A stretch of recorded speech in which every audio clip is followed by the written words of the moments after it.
Hello. Hello! So, I am Solid Bones. I'm going to be one of your commentators for tonight, but I have my special guest, Gosuda. Would you introduce yourself very quickly for the audience? Yeah, no problem. Hi guys. My name is Gosuda. I play Chaos. I'm from New York City, and I'm going to be doing my best in providing, insight for the beginner tournament. Hopefully not too confusing, but Uni is somewhat of a complicated game, so I'll do my best. I'll do my best to keep it nice and concise for the stream.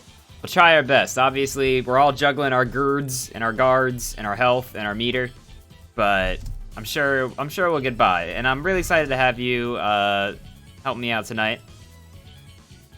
Thanks for making the time. Appreciate it. Yeah, no problem. I'm always down to do stuff like this since I love this game. I get a lot, so. And shout outs to the main homie Datagram, who's there in the chat, who got Gosuda in for us tonight. Thanks, Datagram. You're the best. All right, well, this is going to be Weebcup 2 for those of you joining us for the first time tonight. This is a tournament just for all the homies in Sajam's Discord. And no real, rank restrictions, and also no region restrictions, which was sure a surprise for Gosuda, but that's the way we roll in these streets. Yeah. Alright. That's alright, we'll make do with it. Come on, please roll back. Okay, thanks. Anyway. As soon as I remember which button... No, I don't want to do that. As soon as I remember which button passes, we'll be good. We'll be in there. Should be trying to go... I don't know what button that is on my hitbox, to be honest. We're waiting for C-Mao to join. Oh, you can't pass anyway, because we need another player. Well, we have Cow Defenestrator, and he's going to be going up against C-Mao, both folks we saw in the last Hoop Cup. So I'm sure this is going to be dope. Yeah, I think if I'm not mistaken, Cow is the Yuzu player? Yep, Cow is a Yuzu. I forget who C-Mao plays, if I'm being entirely honest. That's going to be a surprise for all of us. I did not catch the entire VOD or the last one, so I wouldn't know, but we'll learn real quick at character select. So we'll be fine. You mean you didn't watch the entirety of the 3-hour VOD as study material for this exact purpose? No, unfortunately not. Come on, man. No, I'm kidding.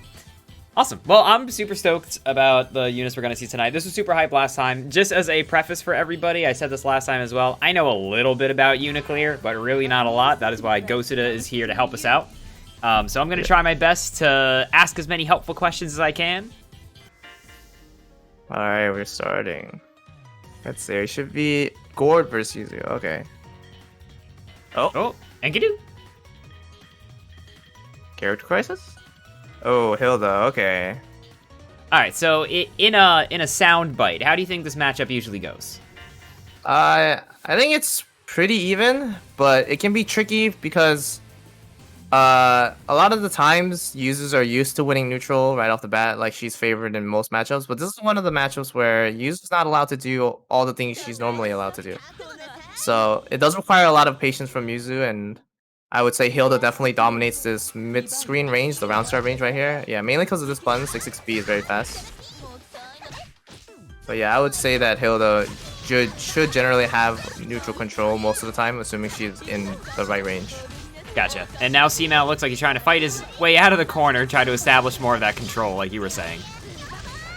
Yeah, it's really important that Hilda dominates or puts Yuzu in block stun, because Yuzu has her slashes are fairly slow. They're pretty long reach, but her stance slashes, especially when not in stance, are very slow. So it's hard for her to contest Hilda most of the time. Gotcha. I see. Well, unfortunately, C-Mao definitely on the end of a lot of what looks to be some dirty Yuzu schmicks right now. Yeah, it's just like the biggest thing that I'm noticing is that Cow is able to... Yeah, so C-Mao is too worried about Yuzu jumping in the air and pressing buttons such as her J236A, this air slash. So typically the better option if you want to keep Yuzu from jumping is something like 66C, Hilda 66C, because it's really fast and it covers that. It's like a really big wheel that just covers that area. But yeah, typically Hilda should have the control in this matchup if the Hilda gets Yuzu and block stun, I noticed that Sima wasn't really doing a lot of like block strings, such as like anything into her 63B, which is the back spike. The back spike is really good for getting plus frames and controlling the Yuzu and keeping them like in place. You really can't let the Yuzu like get out and just be jumping around like that, basically. So that's like the biggest thing that I noticed. Gotcha, so gotcha. far. Well, it looks like C-Mao might be having a bit of a character crisis, jumping around a little bit. Not sure who we're gonna see. Gonna just be back to Hilda? Alright, C-Mao was just taking a breather, taking a walk around the block. Overall, I like that like Cal is doing the correct things, mainly because Sima is letting them. Like capitalizing on your opponent not policing your options is definitely important, right? If your opponent is not showing that they're going to police your neutral options, it's important to keep just slamming it in. But Sima definitely has to be in the driver's seat. I would say Hilda typically has the advantage. Yeah, I get that. like right, yeah. It also seems like Kao is doing a pretty good job at staying right outside of Hilda's, like, a lot of her conventional poke range and just swinging with sword swings, which seems like it's working out pretty well for him. Yeah, mainly, like, at a certain range, like, Yuzu does have the advantage because she has slightly more reach at a certain range, but most of the time, if Hilda can keep Yuzu in block stun, it is within Hilda's control, right? Well, Kao definitely with the early lead here. Yeah. Typically, I would say that it's really important to, when you're fighting a Yuzu, you see, that was a good attempt, the 6-6C, the wheel that Hilda did. It's pretty good. It's just, unfortunately, Cal teleported behind her and it whiffed. But it's a good option to be doing versus Yuzu for sure. Yeah, but I can also definitely see it discouraging for you to go for an option like that should be the conventional pick, and then immediately Kao busts out what seems to be a pretty strong counterplay to it, right? Yeah. Sometimes the timing just doesn't line up, and then you just get caught, and that's just like fighting games in general. But I would say I would like to see more, mainly because I've played this matchup a bit. When I was learning Yuzu, I would say like Hilda definitely dominates the round start. Round start, Hilda versus Yuzu, it's very difficult for Yuzu to establish any form of presence due to Hilda's options just being generally faster. And once you have Yuzu in block stun, you can cycle between like staggers and different block strings and rebeats. And you can keep the Yuzu guessing, and Yuzu definitely does want to eventually poke out, but again, like her fastest, like at that range, her fastest option is 17 frames. It's her slashes 236B or 236A, and Hilda's 66B and 66C, which are those wheels, are 12 and 13 frames. So if we're talking just strictly range to frame data advantage, Hilda definitely has better reach, like at the range. So that's like the biggest thing. Yeah, I get that, but Kao definitely smelling blood in the water that entire set, it looked like. Just putting C-Mao into a bit of an unfortunate spot. But C-Mao's not out, just getting knocked down into losers. Next up, it's just going to be Remains and Kiranchi. Remains also someone who shows up regularly in these hookups. As for Kiranchi, I got nothing on him other than they dropped me a follow earlier, which I appreciate. I see a Yuzu icon, so I assume another Yuzu. She's a really popular character, especially amongst beginners, because she's got a big sword. And she looks cute. I used to play her. I mean, hey. I cannot comment one way or the other. But, yeah. I like seeing Yuzus, but yeah, a lot of beginner players float towards Yuzu. She's fun to play. She's hard, though. And not many beginners end up sticking with her, even though... mainly due to her, like a really strict learning curve in terms of execution, especially on net play. It can be a little frustrating to play her on net play, especially like if you're training moding, and you can do all your stuff in training mode, and all of a sudden variable frame delay comes into play, and then your tight combo links and stuff like that just like go down the drain. You're like, oh well, I dropped my combo and now I'm dead. Yeah, for sure. Cool, cool, cool. So next up, looks like we're just chilling, waiting for Karachi to join. So correct me if I'm horribly wrong, but Yuzu's kind of a negative edge character, right? She doesn't. She negative edges a little bit, but she doesn't negative edge that much. She holds more often than she negative edges, but like she does have negative edge, like a little bit, yeah. But it's more holding than it is like negative edging, I would say. But Got it. a little bit of both. Okay. Yeah, which is sure. why like she has a lot of like sliding her stance marks. So like you would do like you would start your stance with a certain button and you would slide to the next button to hold a different button so that you have access to your other marks basically, which can be quite difficult for newer players to do, and like different holds and stuff. Also, if you're on pad, it can be pretty hard. I know pad users have to like switch their layout and not play default because it's just like insanely hard to play default Yuzu. So if you're a pad player, pad user player, Yeah, I can probably see that look being pretty into difficult. probably look into changing your controls. To be honest. Well, we're gonna wait here just a little bit longer here for Karachi before we make any crazy executive decisions. Give him another couple minutes here. You know what's funny about online tournaments compared to physical ones? I feel like, you know, the classic physical tournament excuse is like, oh, sorry, bro, I stepped out to the Wendy's. And now it's like, I don't think you can really do that easily. I got no idea what these players are doing. Yeah, I don't know. I mean, I wouldn't imagine people are going out, right? Like, I'm not going out. Dude, if someone actually hit me with the sorry I was at Wendy's, I would be like, oh shit, real? Just like Got locals. spicy nuggies. Yo, you got bring the nuggies. It's Weebcup night. We're all in on it.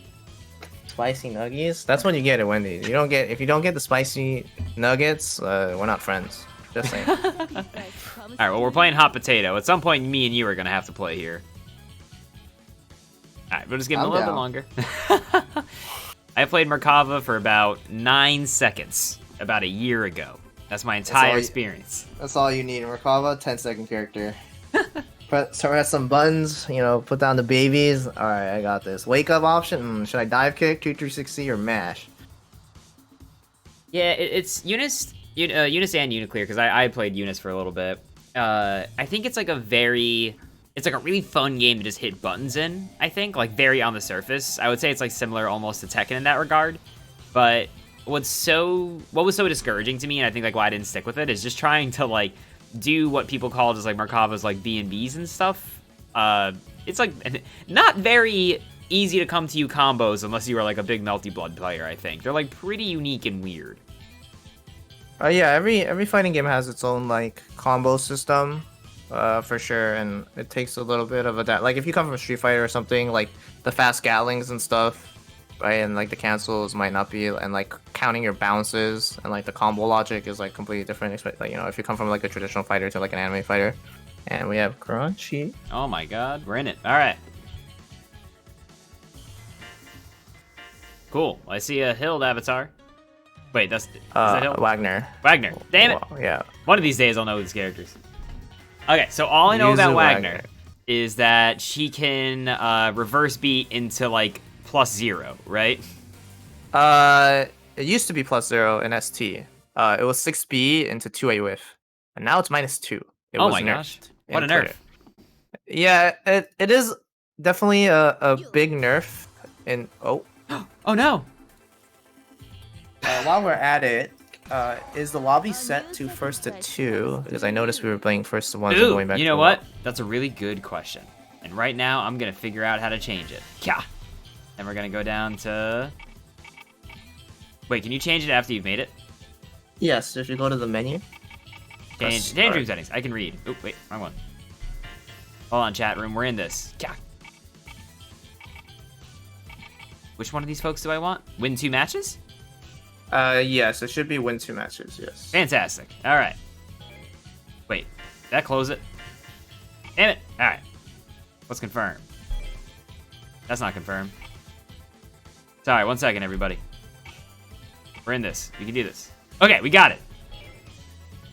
We're good. Alright. And all you have to do is pass, and we should be good to go. We're in there. Oh, Alright, these are technical difficulties. Yuzu Wagner is a matchup that's very polarizing. Basically, it really comes down to the Yuzu's ability to play neutral perfectly in theory, assuming, you know, both players are playing the matchup correctly. If the Wagner does get in, it is pretty difficult for Yuzu to get out because she has really bad frame data for her pokes out. And Wagner really does dominate that close mid-range. So there's going to be a lot of pressure on Remains to play neutral properly. Oh, both players are playing neutral fairly respectively, which I like to see. Got clipped there by the Airy Eye, and Remains definitely with an early lead here. Yeah, and he has Vorpal too. Oh, okay, nice poke out. I like that. Ooh, nice tech.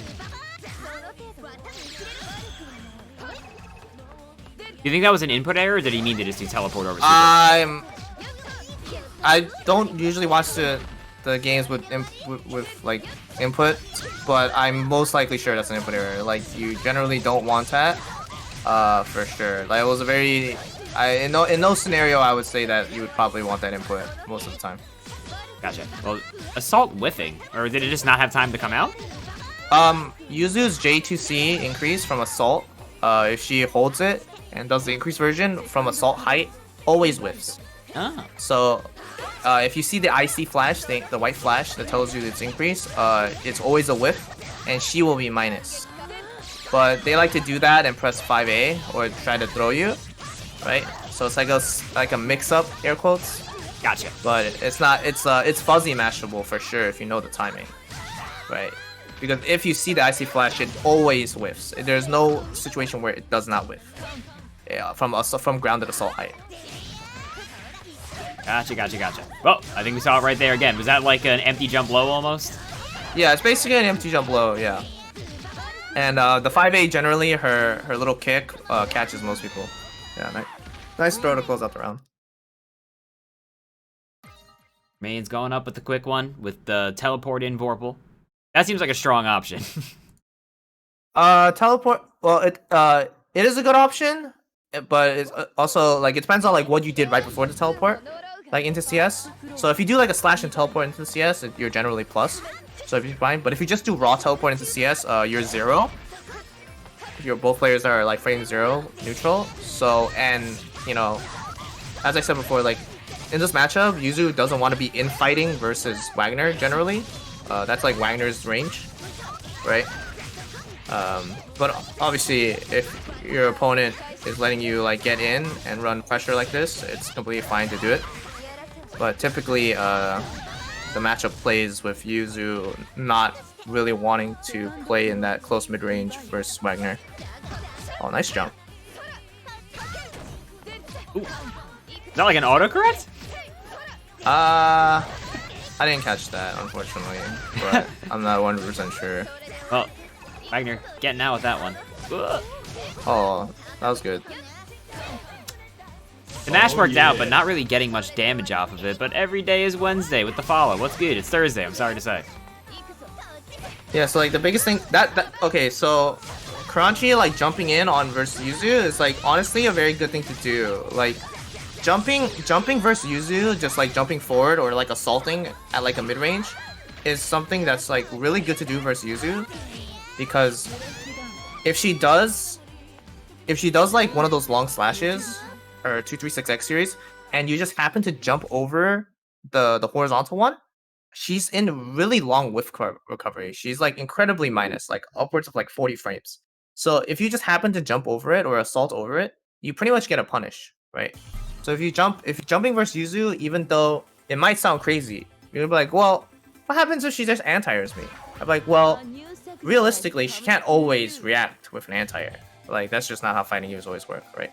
So jumping versus Yuzu is a really good option to be representing, you know, in moderation if you can find opportunities to do it. It makes the user really think about like, hey, in this range, should I do 236A, 5C, or 5C? But what if I do 5C or 236A and then they bait it and then they whiff punish me, right? Like, it's always, if you're introducing more options in neutral for the user to think about, the user might end up whiffing something and then, you know, dying or something, or be really scared to just constantly like throw slashes out there. So it's really important. Yeah, for sure. It's almost like just jumping a fireball, right? In some ways. Yes, exactly. Except the fireball is like incredibly bad on whiff. In this scenario, yeah. Yeah, I see that. All right. DOS, for some reason, is skipping. We've also got a rogue person who is not supposed to be here, I don't think. Should be DOS and Liquids, I believe? No, Doof. Which that might be Doof, knowing Doof. Oh, okay. Doof's gonna be 5 seconds. This next match is gonna be Desert of Sand and Doof. I'm pretty sure Desert of Sand is playing Mika, because he is an Alex playing Street Fighter V, and that feels appropriate. I recognize their name before. I've seen them on a ring. Yeah. I know of Desert of Sand. To be clear, yeah. Should be from Southeast, I think. Yeah, he's from Lower California. Yeah. Okay.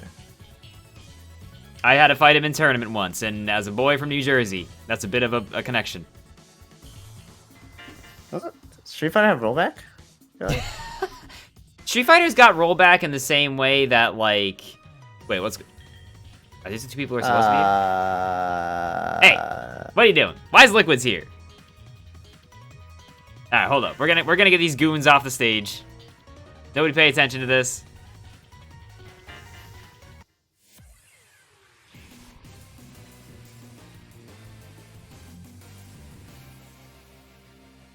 Yeah, Rob. Rob said it has rollback in the same way that McNuggets are chicken. The rollback isn't great. So what? Right. This is Comedy Boy versus Liquids? This they is pick mute? This is... Oh, is this Comedy Boy? It should be, yes. Theoretically. Now, these degenerate UNICLR players are just playing some UNICLR because it's right in front of them. But I'm not sure if this is actually a match or if they're just screwing around. I think this might be real. Trin, what are we doing? Trin, help me. I don't know what's happening. Wee Wee is Comedy Boy. Alright, this is real? Okay, we're in it. Okay. Oh, does detect the gold throw. Okay, nice DP. That's a whiff. Oh, he pressed into it, unfortunately. Oh, okay. Yeah, this matchup is I would say Merkava, like pretty Merkava favored. It has like Merkava has so many options, like defensively, offensively, in neutral. Overall, just like super great character. Like, oh my. Is that the Netplay Classic? I wouldn't say it's Netplay Classic. It's just, you know, I'm minus 4. Are you gonna take your turn? Because B Tatsu is -4, and then Liquids didn't shield it. I mean, couldn't shield it. It was broken. Well, two invincible. Liquids was like, well, I'm gonna take my turn. You're -4, and then, you know, Comedy Boy was like, okay, I know you're gonna take your turn. I'm just gonna IW. Well, the combination of 3 invincible moves have evened up the life entirely. Yeah. So right off the bat, I like what I see. Okay, that was a good bait. So right off the bat, I like what I see from Liquids. Like, just watching Liquids play a few of the part of the round, Liquids was able to show me that they care about the Vorpal and the grid cycle, which is the cycle at the bottom of the screen, the bottom center. It's really important because when the grid cycle closes and you have more grid blocks, you win Vorpal. For the viewers who don't exactly know how the system works. And when you have like Vorpal, you have access to chain shift, which is like an incredibly important mechanic to have. So Liquids is like showing, at least to me, that they have really good understanding, or at least some basic understanding of like the importance of grid, especially when they're like concentrating full screen and pressing shield on defense. Because if you successfully shield something, you get a block of grid if your opponent hits into it. Right. Yeah. And backdashing makes you lose grid, right? Yeah, so it costs you 1 block of grid, yes. And if you backtech like that, you also lose a block of grid. So the game punishes you from running away. So this is in order to counterbalance, a matchup like Akatsuki Merkava, where obviously Akatsuki needs to like get in on Merkava. So obviously if Merkava wants to keep running away, the game system penalizes, Merkava from constantly doing so, right? It's gonna reward Akatsuki for being the aggressive player and doing things like dash blocking. Well, the round start Tatsu worked out. Yeah, the C Tatsu. Forsaken is faster in this version, but Comedy Boy is like doing a good job of like staying on top of Liquids and pressuring him. Like as you can see, like once Akatsuki gets on top of you, it is fairly scary. Like he definitely has like good close range options, right? Yeah. Ooh, is he gonna be dead? Yes, he should be dead. Nice. The completion. But like Uni is the type of game where willing to block on defense is very important because this game doesn't really have like that many messed up mix-ups compared to like other like anime fighters. I would say Uni is pretty tame on the offensive spectrum. Okay. The bait, but he actually crossed him up so he didn't get the punish. Oh, it's so unfortunate. Yeah, sometimes you're just too hasty on it, and then you. Yeah. So this is so this combo right here is the reward that Liquid's got for winning Whirlpool earlier, because typically you can't combo off the 2-1 for A or the 2-1 for B from Merkava, the grabby hands. But if you have CS, you could extend the combo, which gives you more damage. Gotcha. So that was Liquid's reward for winning Whirlpool. There's many rewards and benefits to winning Whirlpool. Like your Whirlpool trade, you do 10% more damage. You have access to chain shift, which freezes the screen if there's a single like frame of you not being in block stun. So you know if you have a reversal, you can just mash CS, and then if the screen freezes, you're like, oh, he's doing something. I'm just going to reversal that frame 1 because I literally see him trying to attack me. Right? Yeah, for sure. And Liquid's taking it in the quick 2-0 over Comedy Boy, and we are now going to get the match we were waiting for, which is going to be Desert of Sand and Doof. Alright. Should Merc, Mika? I can only assume by the pictures. You can only assume. But how do you think that matchup would play out usually? Merkava, Mika? I would say it's Merkava favored. I like typically, honestly, in ST or even in Clear, like Merkava was a character that typically doesn't really have many bad matchups. Like Kava's like typically only really like cared about like a few matchups. They're like, you know, I don't like that matchup. But like they don't like the matchup in terms of like, well, I can't just do anything I want, basically.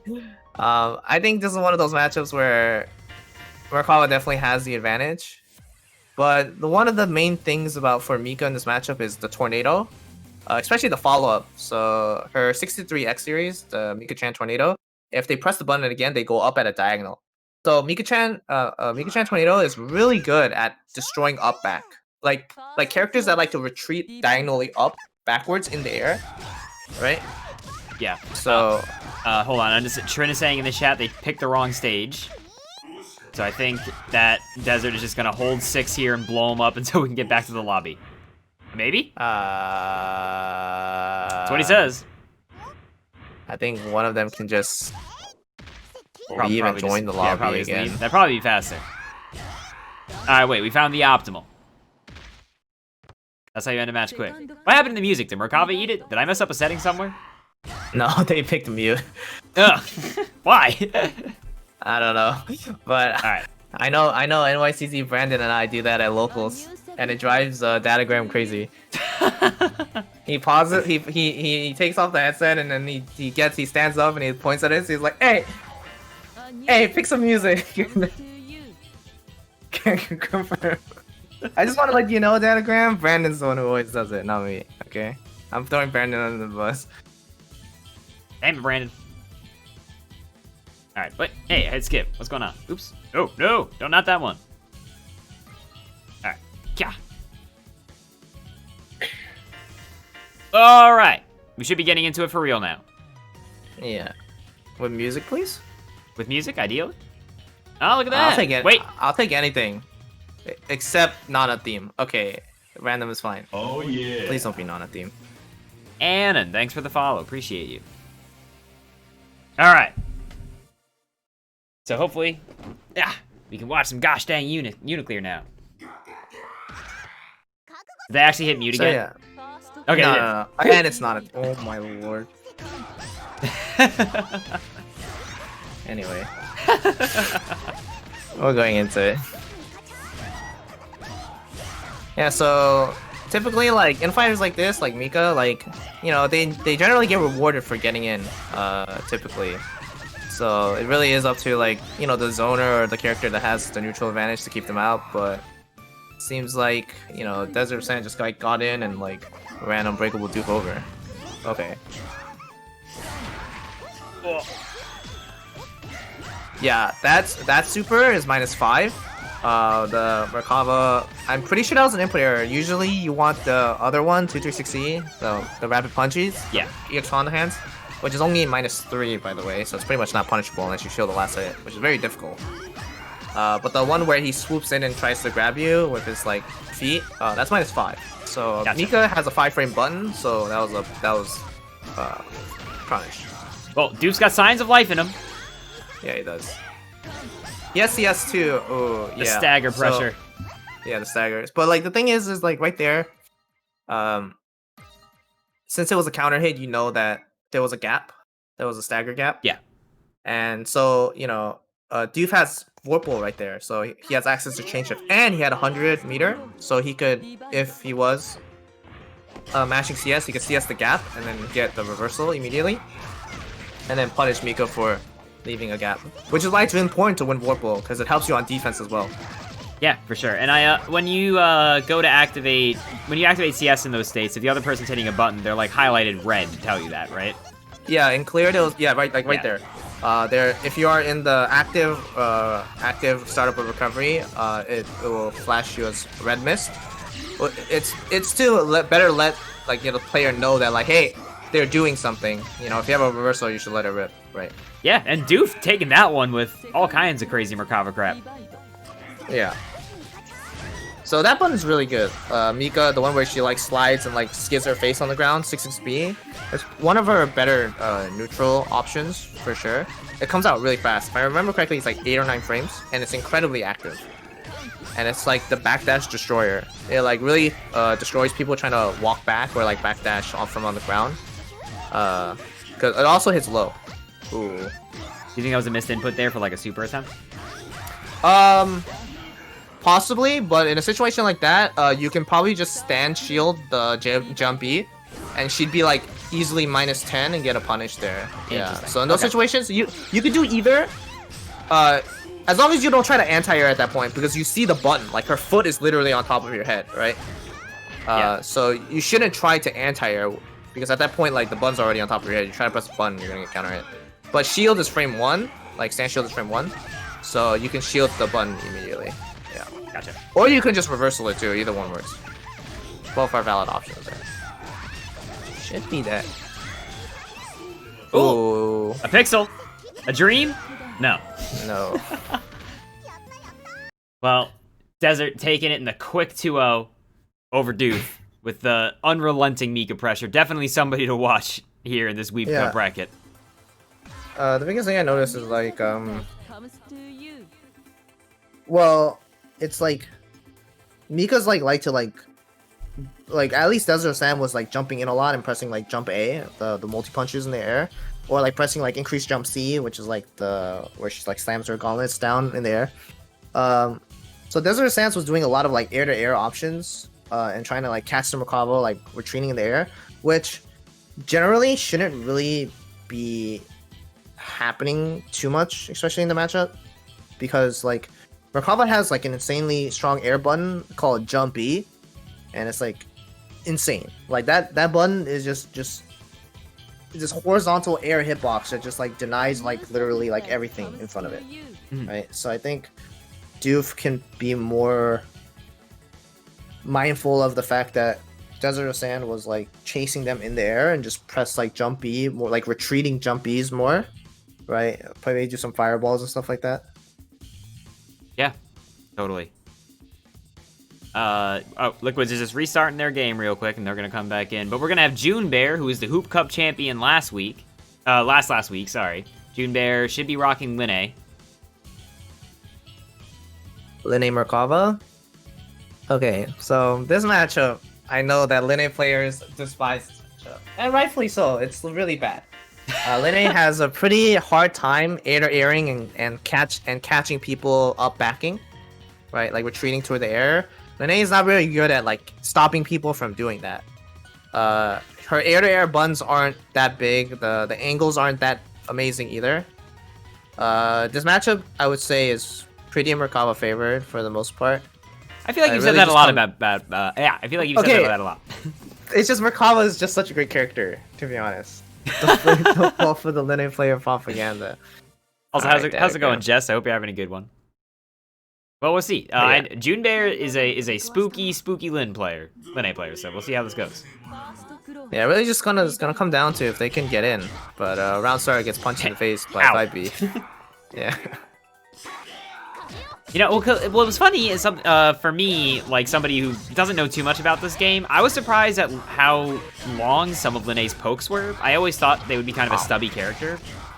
But No, she definitely has very strong like C normals. Like mainly her those big slashes are 5C and 2C and her 6C. They have really good reach for sure. This character doesn't lack like right there like dash C or like Bikuga. She definitely has like ground reach, but she lacks in Brandon would say like plus frames or ability to like stop up back, gotcha. right? Well, oh But man, that killed? Yeah, yeah. Throws do generally if you're below like around like 10%, throws will kill you. Unless you're Drake, yeah. Well, Junbear made a quick comeback in that first game. Wow, what a block! I thought he would be committed to that a little bit. Yeah. That was a nice attempt by Junbear. Tried to shield the last hit of 236C. Doing what you were trying to which talk was- about earlier, right? Yeah, because if you don't shield the last hit, it's -3, which basically means you can't punish it. Because throws are 4-frame startup. So, yeah, it's not punishable unless you shield the last hit. And they tried for it. Gotcha. And shielding out also has the advantage of giving you grid, right? Yeah, if you manage to shield any of the hits, which it should be easy because there's so many hits, but specifically you want to shield the last hit to get the punish. But it's incredibly difficult. Not even like the best players can't get it all the time. Gotcha. It's very timing specific. Requires a lot of practice. Oh, nice 2-1-4A. This should be a kill.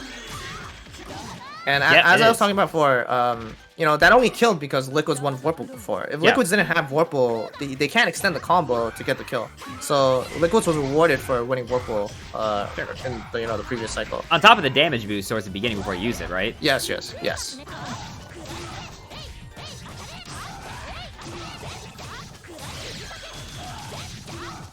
IW? Nice. Well, that's gonna do a Junbear- hell of a lot. Yeah, these two players are already showing pretty good prowess, I would say. Are like definitely know what to do and are on the right path. I would say they're good. Yeah, for sure. Also, Kuga chain shift seems pretty good. Yeah, Kuga chain shift is pretty good. It's plus frames, and then if it counter hit, then you could easily confirm it for sure. It's one of Linne's main ways of extending her pressure and using chain shift. Yeah. Oh, overhead, no block. Ooh. Yeah, Wow. and again, like Liquids gets the 2-1-4A into a full combo, and then gets more combo and corner carry, right? So this is important. Oh, that was a nice throw. It's not gonna kill though. Still alive. Oh, what a bait. Oh! Whoa! Oh my god, what's it gonna be? Okay, I understand why June did that because June sees Liquid with 100-meter and is like, "You're a Makava player. You're gonna do it. You're gonna wake up reversal. I'm gonna just do my reversal, right?" But Liquid's held on mainly because Liquid has chain shift, right? I'm surprised Liquid didn't use chain shift on wake up, but Liquid was like, "Well, I got chain shift, whatever." Right. Yeah, I'm surprised he didn't either. But I haven't seen a meaty DP like that since Street Fighter 4, to be honest. He was just on layer 5. Sometimes you gotta be, who was at fault there? Was it Liquid for not being on the right layer? Or was June too many layers ahead? Yeah, You never know. June's like, come on, you gotta keep up with me. Exactly. June's just like, we're not playing the same game, bro. Oh, that was a nice throw. Yeah, that was a great throw. And Junbear, oh! Our wake Wake up that was a wake up assault, right? Is that a good idea? Typically not, no. That literally dies to like any meaty. Okay, nice counter hit. But yeah, I would say. Oh, okay, drops the combo, gets a reset. Should be def. No. Oh! Unfortunate drop there for Junbear. Oh, what a block. Yeah, but that's minus. That's minus for sure. That special is never plus. So I think Junbear should have taken the opportunity to get a bit more aggressive or at least get some more space. But Junbear has liquids on the corner and is gonna win the cycle here too. Yeah, this is overhead. Gets the wait. I think he's dead, right? He should be dead. Yes, with resources. IW. Okay, double EX. Okay, yeah. The double Kuga with the 69 every time. I think Junbear did it just to get that time. Yeah, well, either way, Junbear would have to use all of their meter, yeah. 100%. There was no if and buts about it. There was pretty much no combo that saves them resources there. Yeah, for sure. I would like to have seen a oh, good break.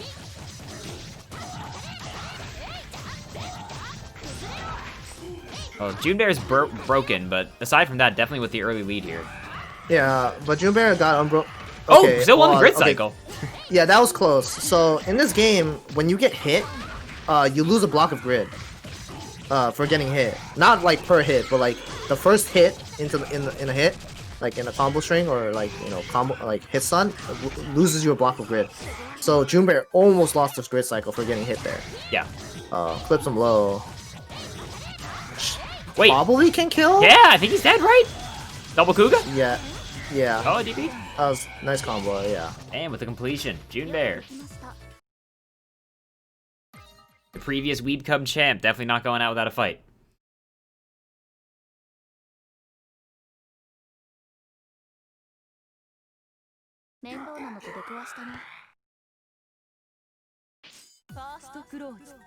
So what do you think it is that, when you were saying that a lot of Linné players say this is a rough matchup, do you think it's just that like Linné doesn't have very strong tools to stop Merkava from doing Merkava things? It's just the matchup from a neutral perspective. It just doesn't have Linné at like any like advantage. Like pretty much like at the start of the game, Linné has to like play Dash Block Simulator 2020 and like really get in on Merkava, and like getting in on a character like Merkava who has so many like neutral options, has strong buttons, anti-airs, reversals, dive kicks, can fly, is just the character has so many options that Linné has limited options to but she got that. Yeah, she does have that for sure. Yeah. It was buffed and clear actually. The tracking on it is better. Is that an overhead? No. Oh, that's just a mid. Eating it for breakfast. Should be a mid. To jump it just a little bit too far, it looked like to get the full conversion, but Junbear definitely looking advantageous, and the throw is going to take it. So right there, like I think Junbear, they weren't continuing pressure immediately. They were just opting to wait to see if Liquids would use CS. Because baiting your opponent's CS is very important in this game. You have to see whether or not you would, if they would just immediately, panic and use it, right? So you don't get like reversaled or something. So I think Junbear was trying to bait it there and then realized like, oh, Liquids isn't gonna use it. Maybe I'll just go throw him. And it worked out, basically. Nothing wrong with it. Yeah, for sure. Liquid saying, gotta play more, connection is totally good too. That was a dope match. That seems hella close. Yeah, for sure. Both players definitely showed that they were like trying to play the system and stuff like that, which is always nice to see. Like I can always respect like players who show like, they got like the combos down, they're looking at the cycle, they're trying to play for Vorpal and stuff like that. It's nice to see. Yeah. Yeah, for sure. And we're just waiting for our next match here, a little bit. And also long shot, thanks for the follow. Forgot to mention it. Liquid said that's Connecticut to Texas. Damn, and it was good. Yeah, sometimes you just have good, ISP and routing. It's weird. All right. It's gonna be Dawson Flare. Oh, are they already in here and I'm blocking everything? No, we're waiting for Flare. I don't think we've seen this person nope, yet. We have not seen Flare Ison. I don't believe. Uh-huh. I imagine, looking at the challenge, I've got a feeling in my bones they might play a Katsuki. Just because their picture is a Katsuki. Is that a Katsuki? I can't see it though. So, believe it or not, I should have you know that I am an Akatsuki Blitzcomp player. So that if there's anything I know, it's just that man. That's about it. Okay, I see. Do you play Akatsuki? Oh no, you told me you play Murakama. Okay. No, yeah, if I came, I want to try to get back into it. I just haven't had time lately. If I came back to it, I'd probably play Akatsuki. Just out of love for the game, because I genuinely love playing Akatsuki Blitzcomp. I think that game is hilarious. Okay. So, how do you feel about Akatsuki Mika? I don't see this matchup very often, but part of me thinks there's no reason for it not to be even, if that makes sense. Mainly because like Akatsuki has so many other matchups where he's just like, oh, I have to dash block, you know, god damn it. But this one, you know, both of them are infighters, right? They both like to like interact at close mid range, right? So Akatsuki says, you know, that's fine. So I wouldn't see a reason why it would be too bad for Akatsuki. So, there was a lot of reverse beats in that string, right? I'm analyzing that correctly? Yeah, are those not plus for Mika? Generally, reverse beats, if they're not, for at least for Mika, or like, generally, most rebeats are not plus. They're usually anywhere from -1 to 3, or like maybe 0 if you're lucky. But Mika has one specific one where she does 5C increase into with 5A or 2A, and that's +7. That sounds good. Yeah, it is good. It's really good. Well, Desert Sand, by the way, working on a double perfect right now. Yeah, I don't think this will kill. It's one throw. Any hit will do it. Oh. Gets the double perfect, going up one quick one over Flare Ison with the absolutely absurd Mika rushdown. Yeah, Uni is a game where, for sure, blocking is very strong. So for newer players, don't be afraid to block. Blocking is really rewarded because the more you're in block stun, if you don't have Vorpal, you gain more grid than your opponent. If you have Vorpal and you're in block stun, you lose grid slowly, right? Yeah. So if you're on the back foot in terms of grid, you will be getting like grid, and for a character like Akatsuki who has DP, immediateless DP, CS into DP is really good defensive option. And right there, he got grid broken because he got hit low out of a mid shield, right? Yes, or a standing shield. Yes, got it, standing shield. And then they got crossed up by the Mika missile into the corner, which is a corner steal. Also, damn, Desert with the triple. Are we gonna get a quadruple? Oh yeah, jump C. That button, like jump C increase I talked about before, is a really big hitbox. But if you see them jump in the air and you can react to the icy flash or the animation of the move, and you shield it, they're pretty much dead. Because if you shield an air normal, they lose all their cancel routes, and they can't do pretty much anything out of it. All right, Flare's on the board, everybody. Yeah, Flare's off the board, everybody. Yeah. Desert taking it in the quick 2-0 with just the absolutely breakneck speed matches. Ooh, that was a little rough. I feel like Meek is a character you really have to learn how to block.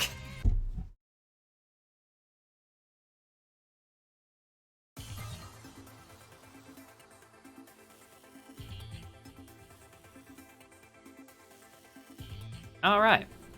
Well, who are we getting next? Next up is going to be Remains and Duve. Wait, am I in it? No, I'm not, right? Okay, cool. No. Thank goodness.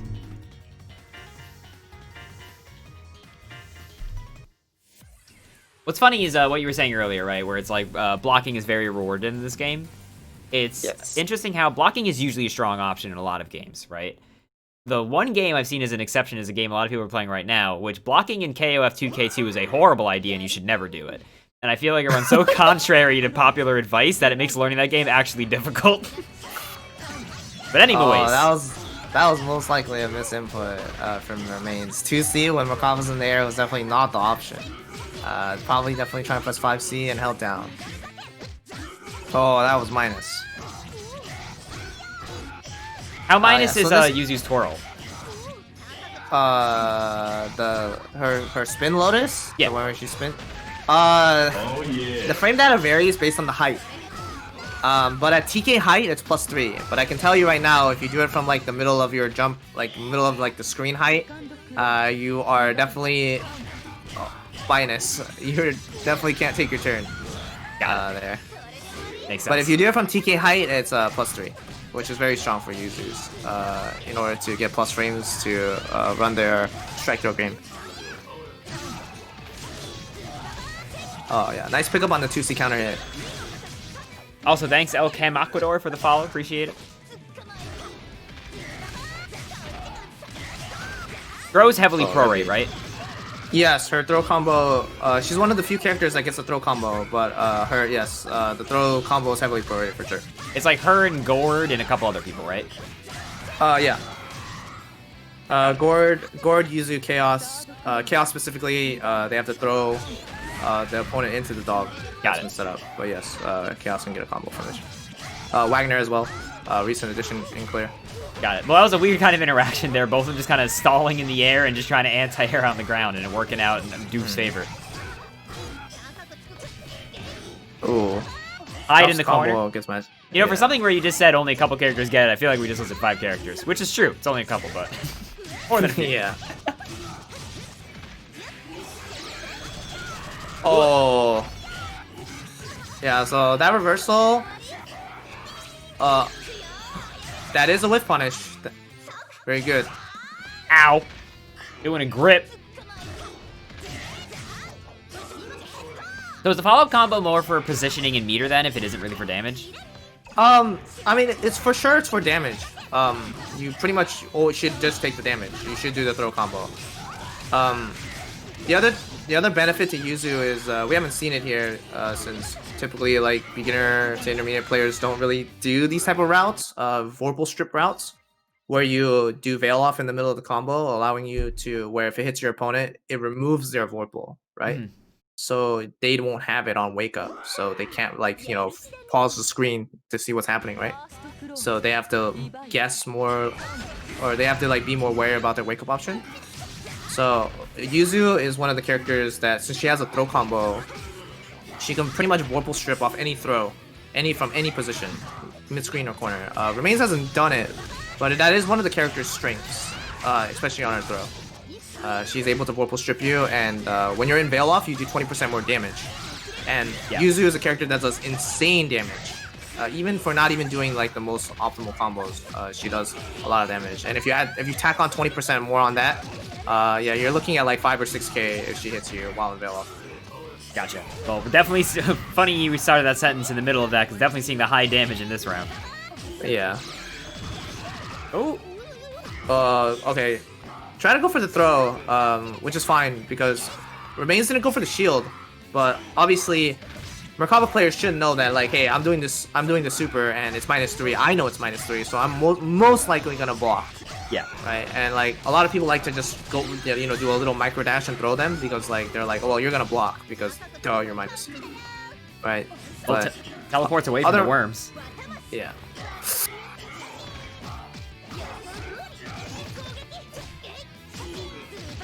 Well, it's coming down to the wire. 7 seconds. Oh, that's punish. No punish. Ah! Oh, wait. Oh, the dropped the drop! combo. Oh my god, got it. A second.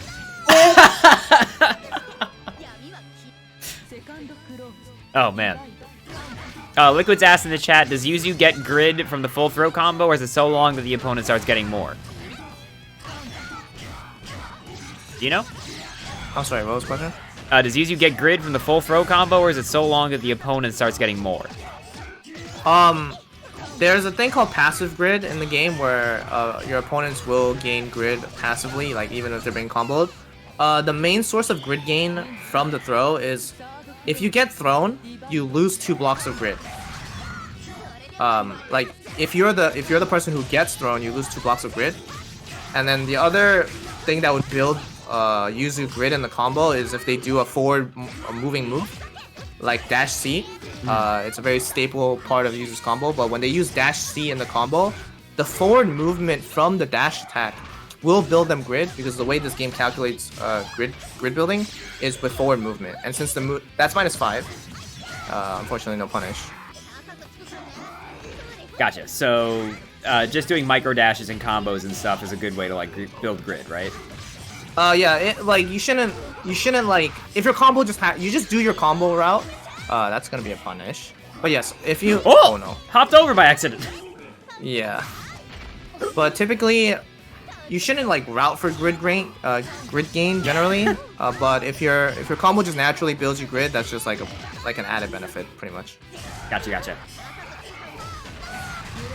Oh man. Really, yeah. So, Doof has been doing it a lot. He's been pressing the move where he leaps over 3C, right? And he also has 6C.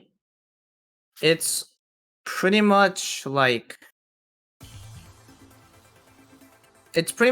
one of the most important moves in the Yuzu Merkava matchup.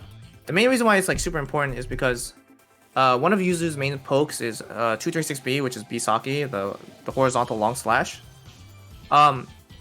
If the Yuzu and Merkava just happen to like press both buttons at around the same timing, the Yuzu is gonna get counter hit because the Merkava just leaps over and like kills her pretty much.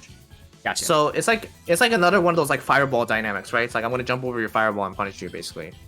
So that button is really important to be wary of in the Yuzu Merkava matchup. So you can't just as a Yuzu in the matchup, you can't just willy-nilly like jump around and do whatever you want. Essentially, someone else has passed since I'm not playing. Are you sure you don't want to be the secret final boss? I mean, I could. I think we're gonna get... Wait, did you actually just go in? No. Okay. Oh, we're gonna see a Nanase? Nanase? How do you pronounce it? Help me. Nanase. Yeah. Alright, cool. I'm in it. It is gonna be Gamenex and Remain. Wait, no. Yeah. Cow, right? Cow, yeah. Gotcha. This matchup isn't that great for Nanase, and this is the wrong stage. Damn it!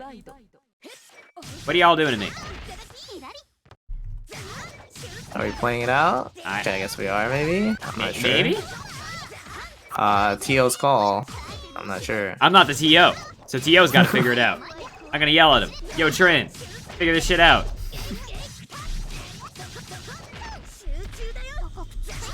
One second, folks. Technical difficulty. You know how these delay-based games are. Oh, Gamenex, I don't think really putting up a fight deliberately, so I think they're in the know. Yeah, okay, cool. They weren't just going for the round start Yomi counter, staying at 5. Alright, let's try that one more time, everybody.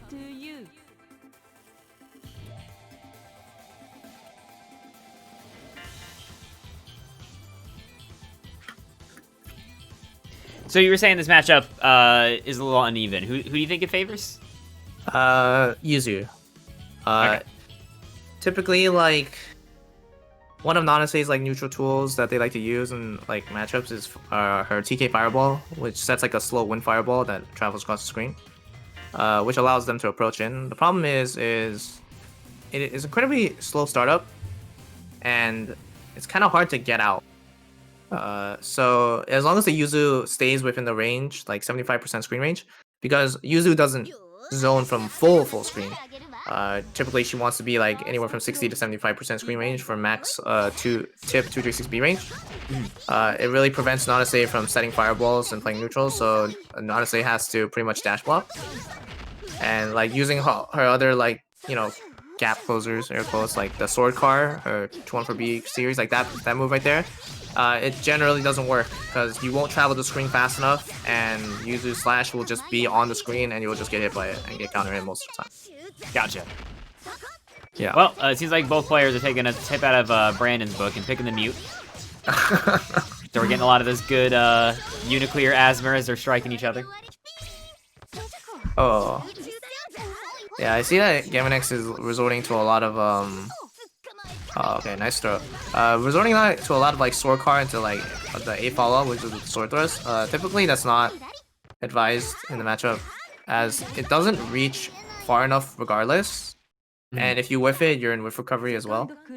Either Gamenex has to back off and try to find a way to set the fireball, right?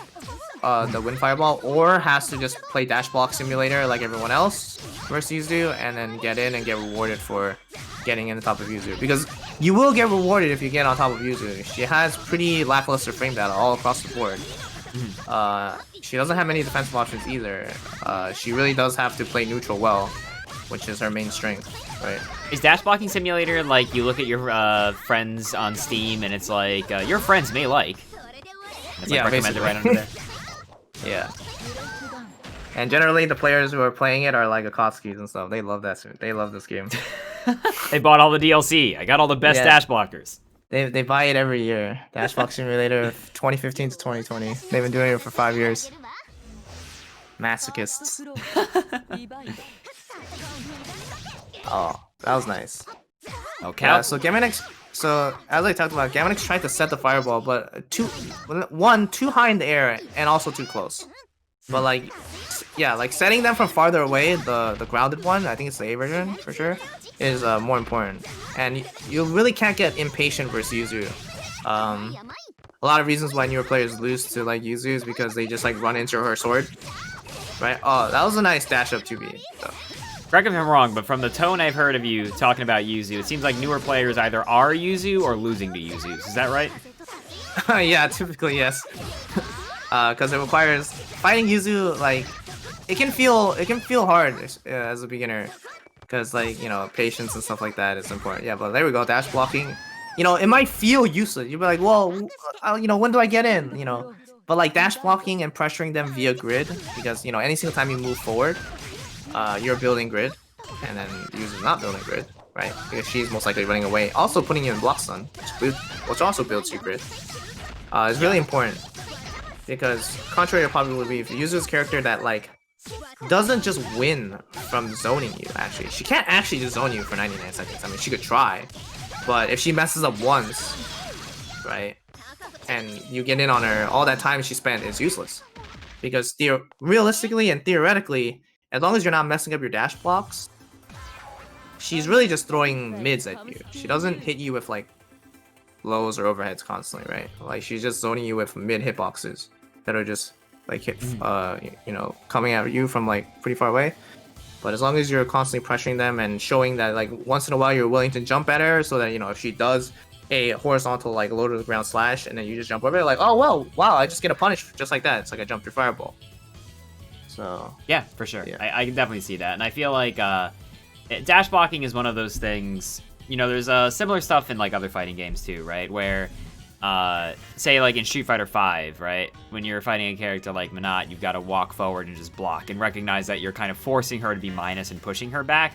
But I feel like learning that takes a lot of like mental gymnastics and doesn't come naturally to people, because it's like, well, it's not hurting them.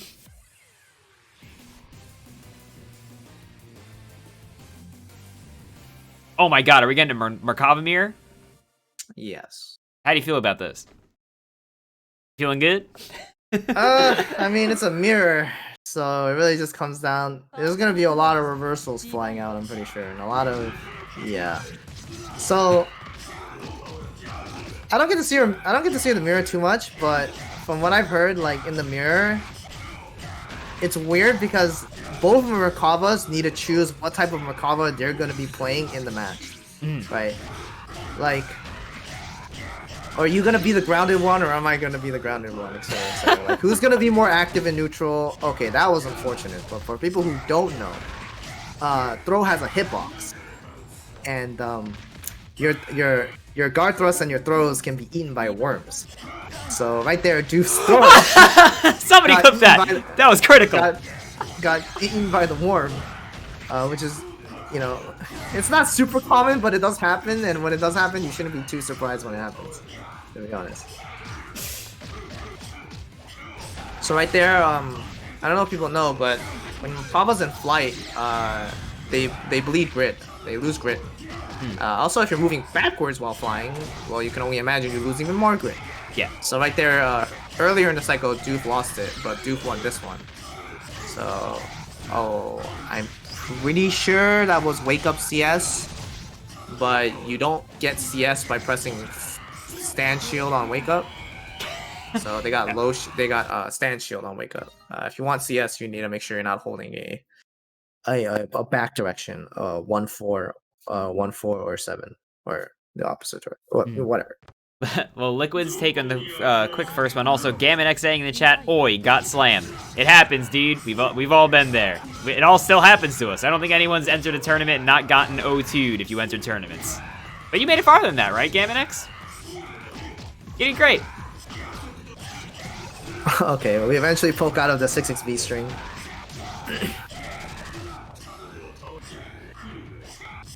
The shields? It can be pretty hard to deal with Merkava just flying there, but the thing is Merkava can actually police Merkava from doing things like that. That's like the biggest thing in any mirror. Generally you can police each other if your tools are strong enough. So it becomes pretty interesting. Okay, nice reversal.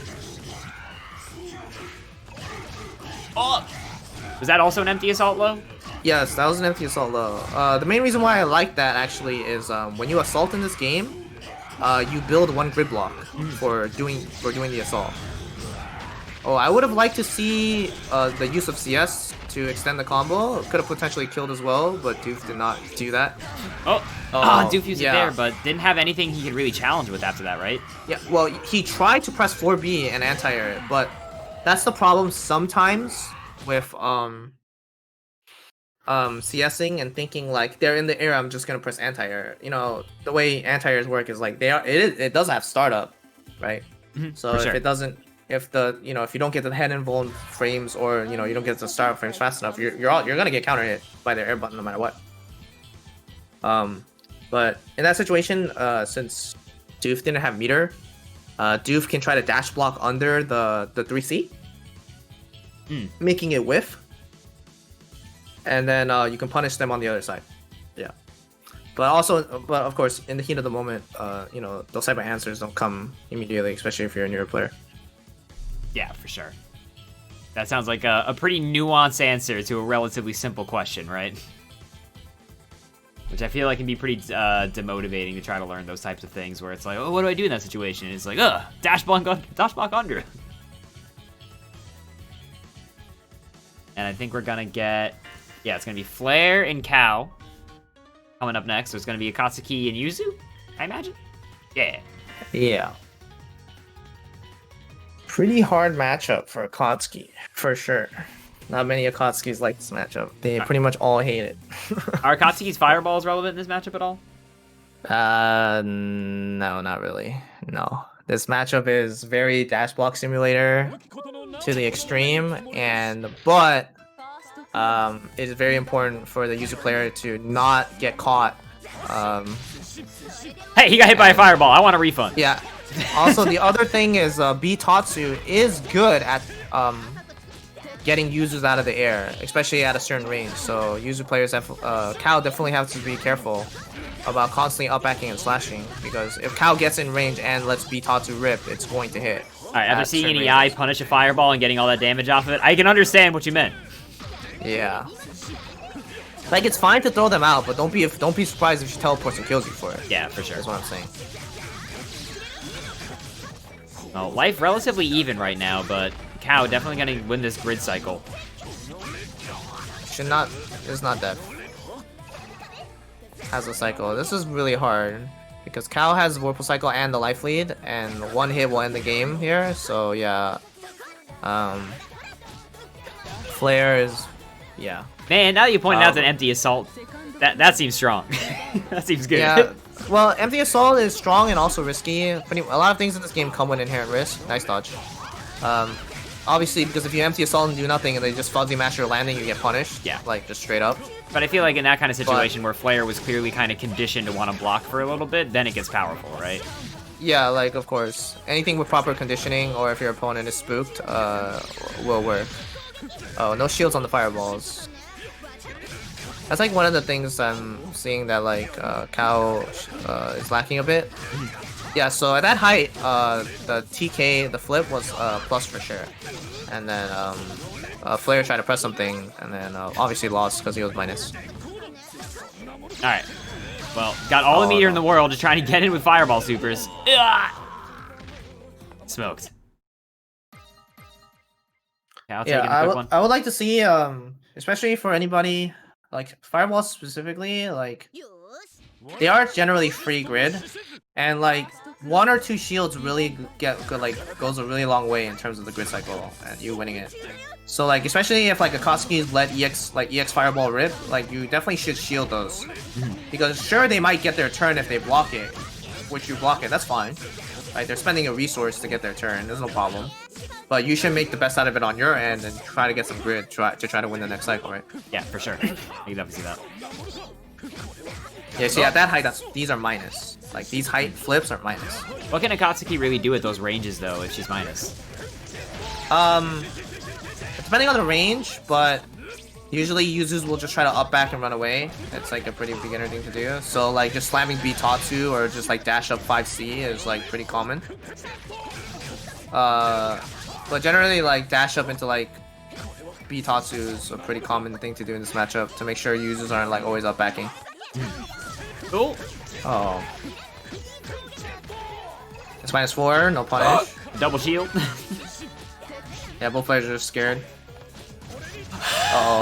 That was such a long pause. Oh. Getting chucked after that? Yeah, I mean, they're both 0. They're both neutral 0. He CS'd on her wake up, so they were both 0, essentially. How fast are throws in this game again? 4. Okay, so pretty quick. Yes, they're the fastest. Well, that's not true. Waltzing command grab is 3. Oh, so so in those kind of situations, if there was a wall scene, that's a little bit of an advantage for him, right? Yes. Overhead? Oh, chooses not to 4B or anything. Sees it and doesn't try to use it 4B at the parry. How's it going, Curly? You doing good? Okay, comeback time for Flare. Are you feeling it? He is in Veil off. 1 hit's gonna do a lot of damage. Yeah. Doesn't do a good combo though, unfortunately. Oh, counter hit, nice pickup. 1 throw. Oh no! That's quite possibly one of the worst things I feel like that could have happened. Yeah, I mean it's not gonna end the game. That is though. Yeah, I don't think that's a safe drop, if I'm not mistaken. Just Flare wasn't ready for the drop and didn't take their turn immediately, unfortunately. That felt like typically user combos don't have any safe drops. Most of them are like punishable or she's just minus, which is like kind of difficult for None of user those... like you. Oh, sorry, what? No, sorry. I was just gonna say none of those hits from Akatsuki felt really meaningful towards the end. There is he kind of like lower damage, or were those like some drops? No, that character doesn't like an insane amount of damage, especially in the corner. Like that character will like kill you, especially on like good starters. I mean, most likely they're a newer player, so it's fine. But yeah, Akatsuki should be getting like a good amount of damage in the corner. I need to pass. Get out of here. And we're gonna get Desert to Sand and Junbear? This should be good. Yeah. Should be good. We're getting towards the end of the bracket, so we're definitely getting players who have like stronger combos and a little bit more understanding of the system. This is actually gonna be winners finals, y'all, which wow, this has been such a fast tournament. It's been like So it's first to 3. No, it's gonna be it's still first to 2. Just grand finals is first to 3. Oh, I see. I don't make the rules, I just commentate. So yeah, winners finals here, gonna still be first to 2. Oh yeah, charge jump C increase. I see Desert Sand is like really preferring that option. That 660, that's an overhead. So I would like to see Junbear maybe like dash under or maybe like just press stand shield if Desert Sand is in the air like that. Because if that could, yeah, that's a command grab. Gold throw.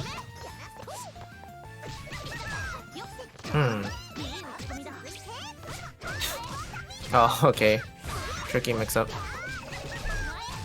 Junbear will have CS on Wake Up though. Oh, tries to press 2B on Wake Up or something, or 2C. It's not death, but 1 hit. Sees it, yep. That's why you have to be careful about your opponent having CS. That's why CS is so nice. That looks like a good air to air. Yeah, it is good air to air, for sure. But of course, if she whiffs it, or you know, you just let her whiff it, or like you know, if you shield it or something, like she's insanely punishable. Big boy Fargo. Sorry, let me just say real quick. Asking in the chat, are there any regional restrictions to this tournament? No. Which let me tell you, that scared the hell out of Gosuda. But he's here anyway. Yeah. Double overhead. Yeah, I saw that one coming. If your opponent jumps and does an assault normal, you can't immediately like fuzzy crouch block. You can't like immediately fuzzy crouch block and just like assume you get just gonna do one overhead. So it's really key to like look at your opponent. Yeah, for sure. By the way, thanks Ronnie Sunshine and I Thought Processor for the follows. Appreciate you. Oh, Junbear getting the parry. That's what that was, right? Yeah, the force function follow up, yeah.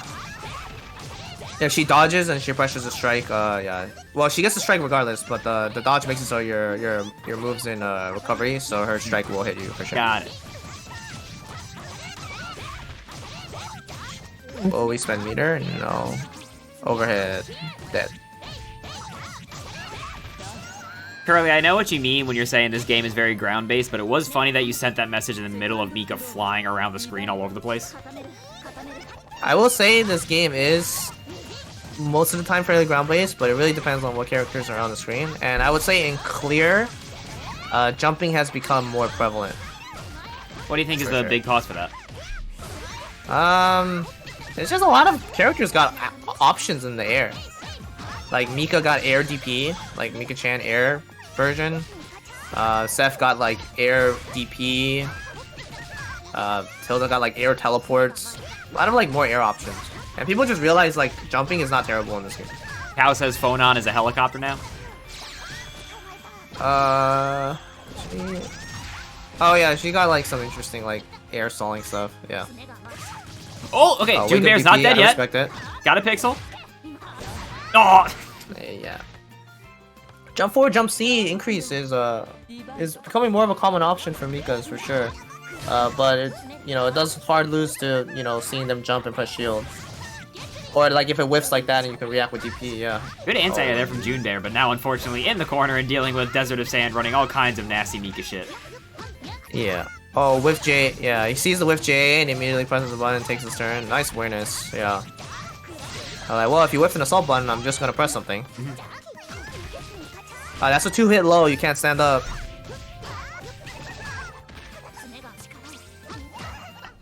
Okay, takes her turn.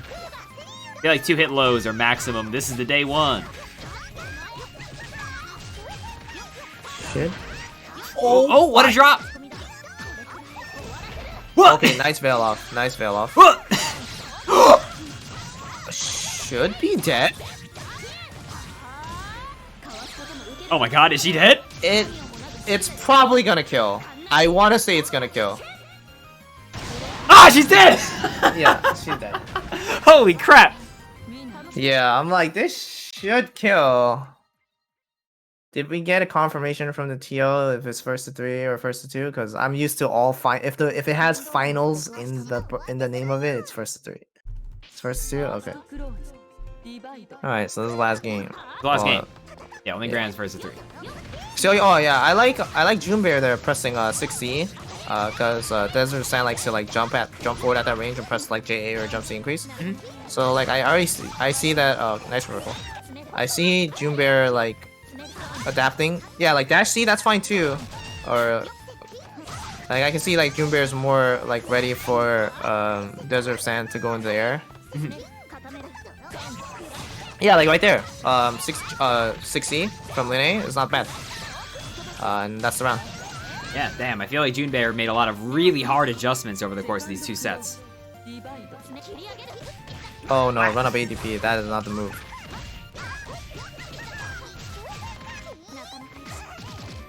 Yeah, that was nice bait. Oh no, no punish though. But that was a nice bait by Desert Sand. Desert Sand knew that that like Junbear is pretty reversal happy right now.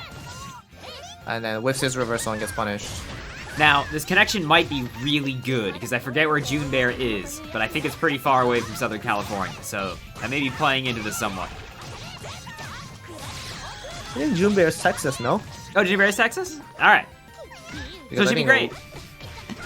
Oh, got their force function strike startup hit. Wake up! The wake up assault! I'm telling you, man, it's legit. I don't want to hear anything. Well... Oh! The TV! And then TV is supposed to get... Well, to be honest, Desert of Sand just missed their meaty. But I mean, we'll take it. But Desert Sand just messed up the meaty. If they meaty properly, Junbear potentially loses that round most likely. Well, Junbear moving on here to sit in grand finals. Desert of Sand going down to losers finals. He's gonna fight the winner between Liquids and Cow. Typically, like Assault on Wake Up and doing like those type of things, it's not like I'm not gonna say it's not a bad option, especially if it works. Obviously, if it's getting the results, it's like I can't really say anything. But typically, when you do crazy things like this, is like if you're playing a character that has a reversal, which Linne does. If Junbear had CS there, then it is somewhat of a valid option because you know if Desert Sand is like, oh like you're gonna wake up CS and then probably DP me, I'm just gonna bait your wake up CS, so I'm just gonna like crouch block in front of you. Right, and then if Junbear says, well, I know you're gonna bait CS and wait, so I'm just gonna assault on wake up and take my turn, ha, loser, or something like. Yeah, stuff like that is like definitely mind games, but I don't think that was a scenario where that mind game was being pushed. Yeah, we should be getting Liquids and Cow, so hypothetically Junbear should be getting out of there, and then I'm getting out of there. All right, Liquids is in.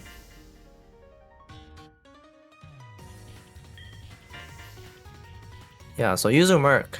I talked about it before. The matchup is even, for sure. Both characters have tools to deal with each other, especially at range. I would say it's a little bit more advantageous in neutral for Yuzu, but Merkaba has more reward, especially the Oki situation if Merkaba gets in on Yuzu and has her knocked down, especially in the corner. The main thing that Cal has to look out for is 3C from, as you can see right off the bat, Liquid slams 3C round start and gets rewarded for it. Unfortunately, no combo and is getting comboed, but Liquid is showing that they understand the importance of this button in neutral. They know the matchup. Yes.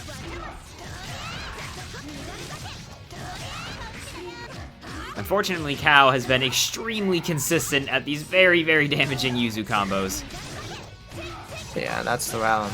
Yeah. Oof. It's very important versus Yuzu to just be patient. It's fine. Like, that's just how the character works. You should not be discouraged that you're not getting in on this character immediately, right? Yeah. Just wait. Just be patient. Slowly dash block towards her. Yep, 3C again.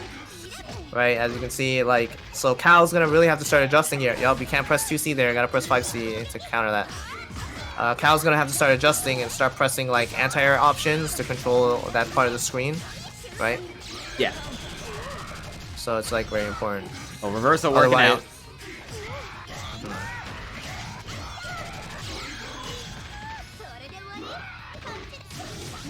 I don't particularly agree with that decision from Liquids. He spent 100 meter for the EX worms and then backed off mid screen. I would have liked to see them like meaty Yuzu. Yuzu doesn't really. I mean, granted, Cow did. Liquid should be dead. But going back to my point, granted, Cow did have 200 meter for IW. But hey, you gotta like be aggressive somewhat. If they're crazy enough to wake up IW for 200 meter, kudos to them for doing it, right? But you can't spend 100 meter for your warm Oki and then just abandon your worms, right? Yeah. Like if you're gonna commit the 100 meter, you gotta commit with your Oki, right? Well, otherwise, you shouldn't have spent the 100 meter to do the Oki. Well, it's even like if you're afraid of the IW, couldn't he have like dashed up and baited it with the worms out? Yes, that's true, but if Yuzu wakes up with a button, the worms will die immediately. Yeah. Yeah. Which is fine, right? But you have... that was a nice throw attempt. Nice throw tech as well from Cal. Yeah, but especially, I noticed that Liquids is getting hit trying to respond when Cal's in stance. The biggest thing about Yuzu is when she's in her stance, all her slashes become incredibly fast. Like startup. They're no longer 17 frames. The long slashes become 9 frame startup and the short slashes become 6 frame startup. So she is a frame data monster in stance. So do not try to contest her from range when she's in stance. You have to wait for her to leave stance. It can be a little tricky, but if you play against users enough and stare at her marks... Oh, was that a bait? Yes, that was bait. Nice. It can be pretty tricky to bail off there or reversal there, because the worms are doing like the hits and the meeting for you, right? Yeah. So obviously they can just block and bait your reversal, which they did. And that's like one of Yuzu's only real defensive options, right? Yeah, she has no real reversal. She has one, it's the EX flip, the EX version of that grounded flip, which is invuln on wake up. The problem is it has a dead zone in front of it. If you're literally right on top of it, it whiffs. And she just flies behind you and it whiffs, and then she's really sad. Yeah. And other than that, yeah, she really has nothing. She has Veil off and IW, which every character does have. So, I notice Cal is still jumping. This is -6. Oh.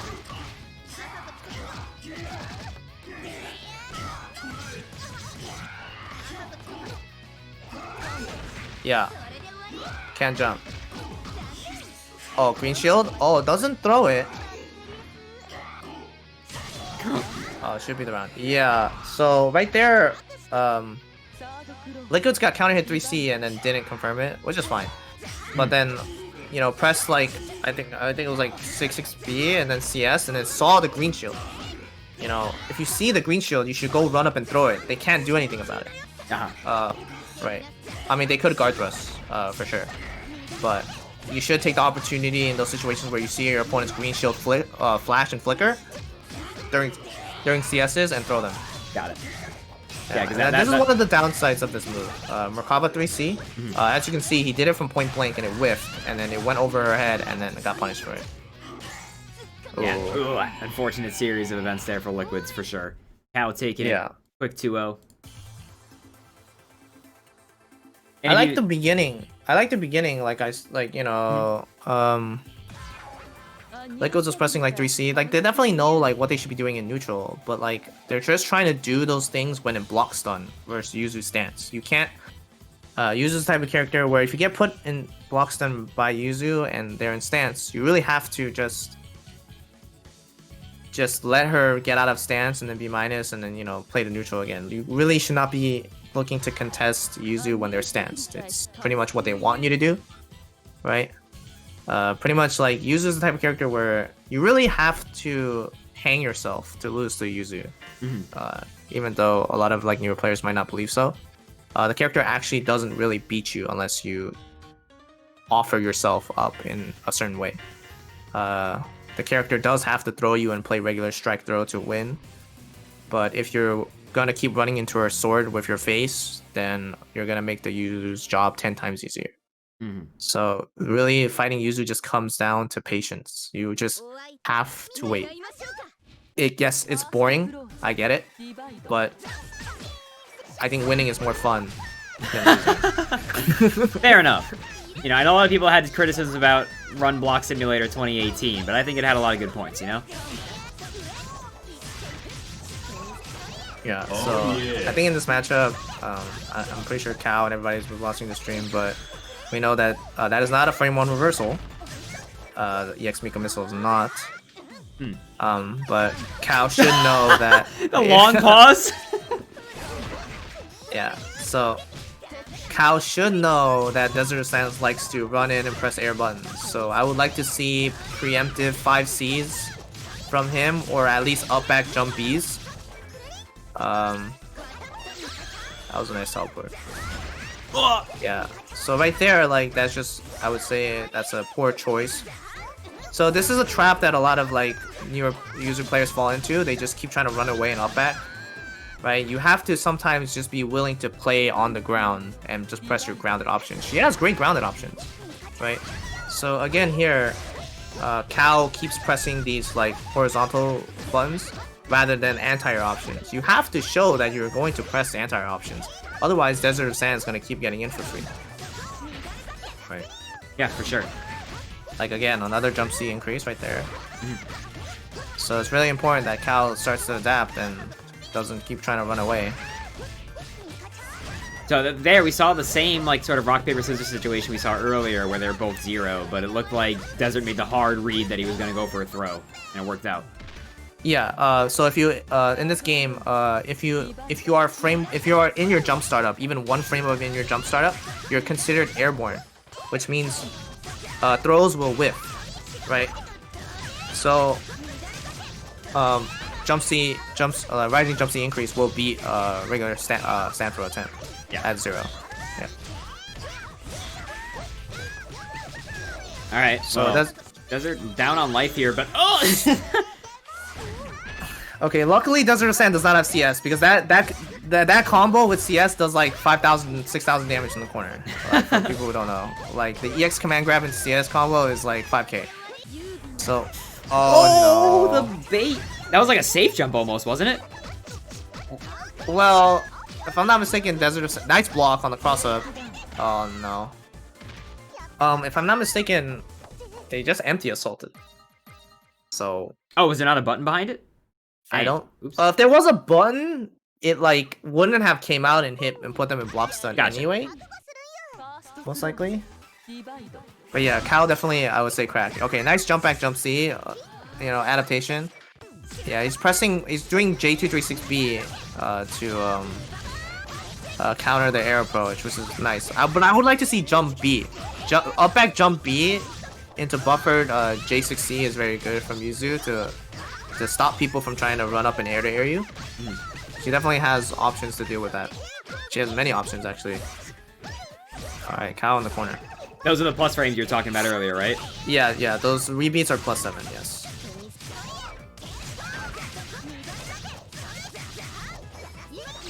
Oh. Ah! Coming down with a button. Unfortunately, no stand shield.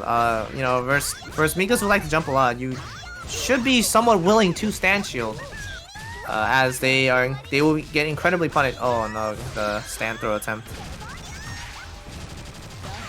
Does it spending it, taking the first round, and is on match point here to move on to grand finals.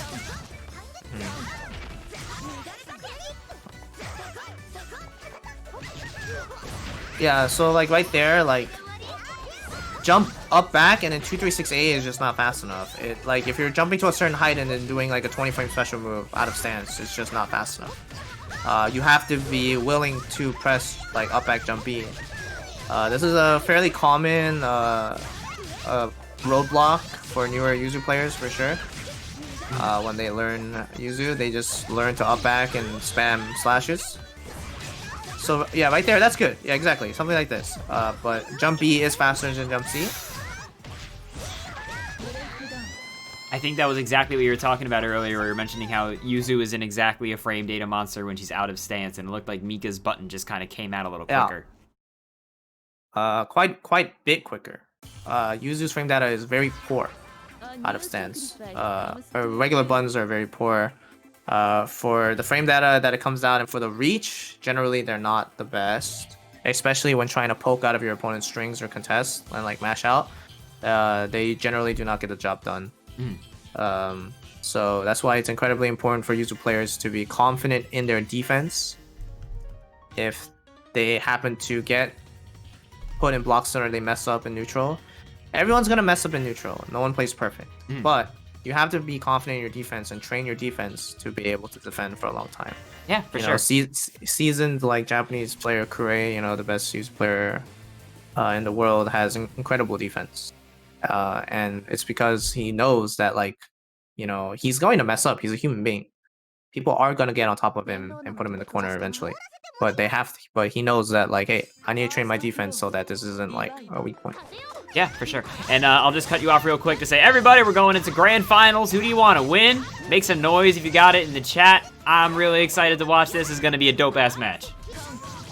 Yeah, for sure. And also, shout out to Cal for taking third, by the way. Real strong performance throughout the entire tournament.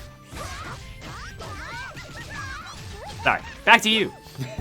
Yeah, so... yeah, that's +7. Okay, that was a nice force function on the assault. One of the things versus Linne is it's incredibly hard to assault her because they can just press like a force function macro. That's not a reversal, by the way. But it worked. But it worked. Reversal's a state of mind. That is a reversal and it didn't work. See? That is a reversal. And no punish. Unfortunately, no punish. Oh, a nice air Kuga counter hit. And a great conversion. Excellent conversion. Yeah, so... these two have played each other, and if I remember correctly, Junbear sent Desert Sand to losers. He did, in a close-ass set. So, interesting to see how this plays out. And Grand Finals is first to 3. Yeah. That was an incredible whip punish. Backdash is the downward missile, and then 2C is the landing. That was really good.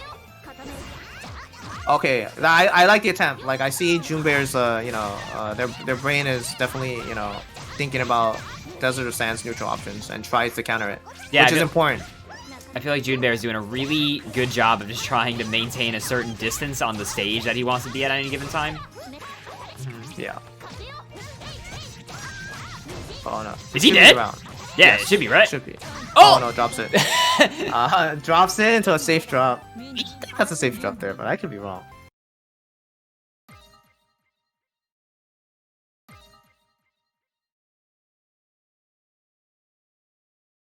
Junbear taking the quick first one.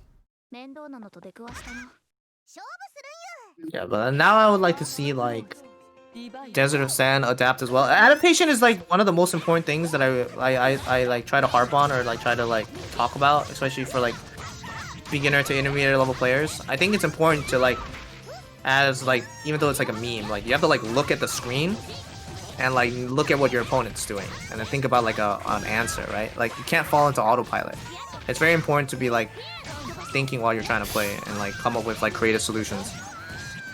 Yeah, for sure. And I think that something that's important about adaptation is that it's not as like intimidating or difficult sounding as it like might sound like, right? Like it's just a matter of literally just trying to know what your opponent's trying to do and like trying to adjust to it a little bit, right? Exactly. And like, hey, you know, if you're a newer player, you're at the stage of where you should be trying new things and trying to learn anyway. You know what I mean? Like you should be taking these matches and trying to learn from them rather than trying. Obviously, winning is nice, but. Right, I think learning and getting valuable experience is more important than the win sometimes, right? Yeah, because I think it's easy to like take wins with like an offensive flow chart where you're just like unmovable, but I think ultimately that'll kind of do more harm to you in the long term, Yes. right? I think that was a DP attempt, but it also could have been stand tech attempt, but I'm not 100% sure. Oh! Yeah, okay, so now I like that. Desert of Sand used ground Mika Tornado because he was like he sees that Junbear is like jumping up a bit to like stop air-to-air approaches.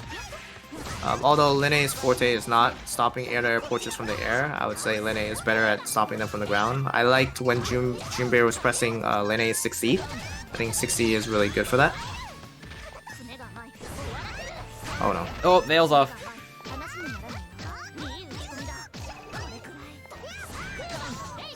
Oh. Oh!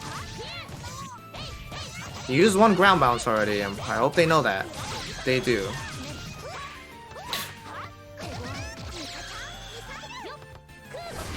Oh! Clobbered by the increase C. Yeah. I mean it happens for sure.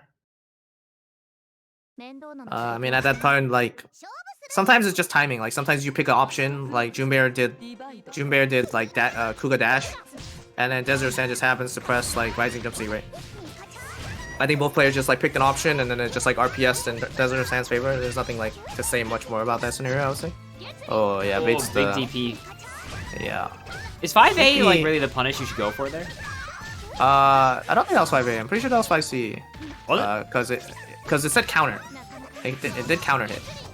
Typically, you don't get counter hits with A normals. Okay. In this game. Yeah, so like, you can only get counter hits with like B or higher level normals. Gotcha.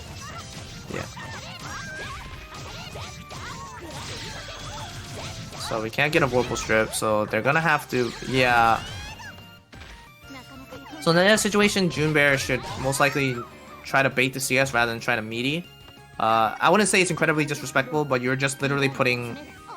The ball's not in your court anymore. You press that button to meaty, and then they wake up with CS, and then, you know, Mika has 100 meter, they're gonna wake up with EXCP every time. Right. If you want to take that risk, then it's okay, if you're gonna play the mind game there. But yeah. Oh, nice fail off. Fail off first. I have to wake up super though. That is not a reverse option again. But it worked! Yeah, it did work. Oh! That is not good for Junbear whatsoever, and that's extra bad for Junbear. Yeah, I don't fault them for doing that in that type of like game state from that far behind, especially in the round. But I do think it's important for Junbear going into the next few games here. I mean, Junbear is in winners after all. Junbear is in winners, and my bad. Sorry, I did not change the lobby settings. We're gonna go right back into it. Yeah. All right. Skip it. So yeah, it should be. I think Junbear should be a bit more wary on defense, and be a little less trigger happy with these DPs. Mm-hmm. The biggest thing that like, yeah, even though I say it many times, like work on your defense. If you are a beginner to intermediate level player, please just block. I know it might be frustrating because you just lose, but trust me, increasing your defensive skills is very important. Not only in uni but all fighting games. You have to be willing to block. Oh, went for the overhead attempt. It whiffed though. Overhead attempt again, whiff. DP worked out that time. Yeah, it did. Oh, counter hit. Alright, Junbear with a really early lead here. Really good lead. Has the corner, has the meter advantage, has the Whirlpool advantage. That was a nice confirm. 3B. Oh no. Yeah. And now the tables have turned. Desert of Sand has Junbear in the corner, and wow, just rolls out and punishes with 2C. Jesus. What a read!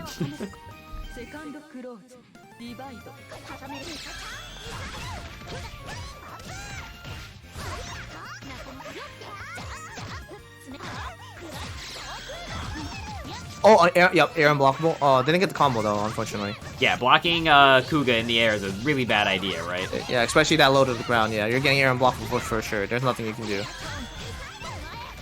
Went for J6 BCS, but got EX Mika Missile on Wake Up. I actually am surprised that won, but how fast is EX Mika Missile? Crazy question. I'm not 100% sure, but I know it's not a reversal. I promise you. Are there any nerds in the chat? But I wouldn't be surprised if it had head invuln properties. Should be dead here, yeah? Yes. Alright.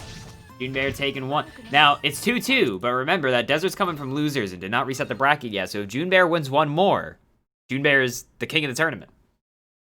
Oh, it's 5 frame startup. Alright, that's fast! Yeah, it's pretty fast. Considering Lineage J6B is 23 frame startup, 14 to the top, and it's 9 frames after. You said throws are 4 frames and the fastest, so 5 frames seems pretty good.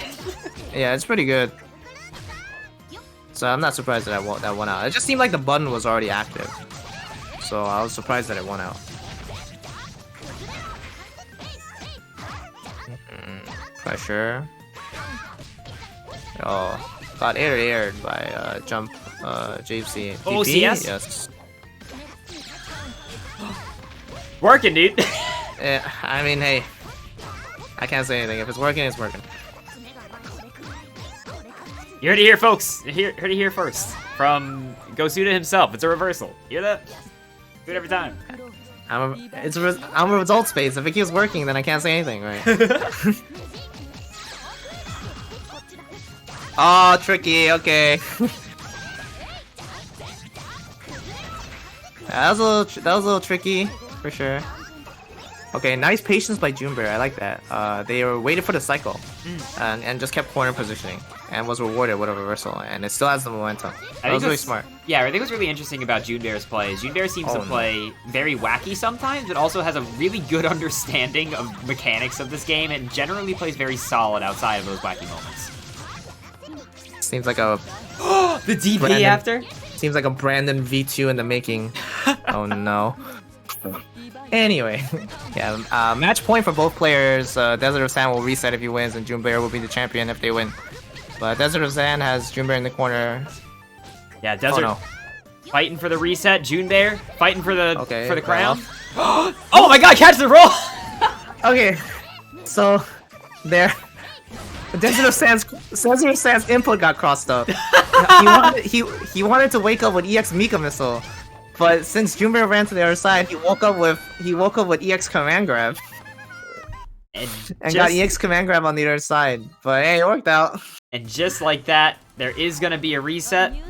Gonna go back to the lobby, which is correctly first to 3 now.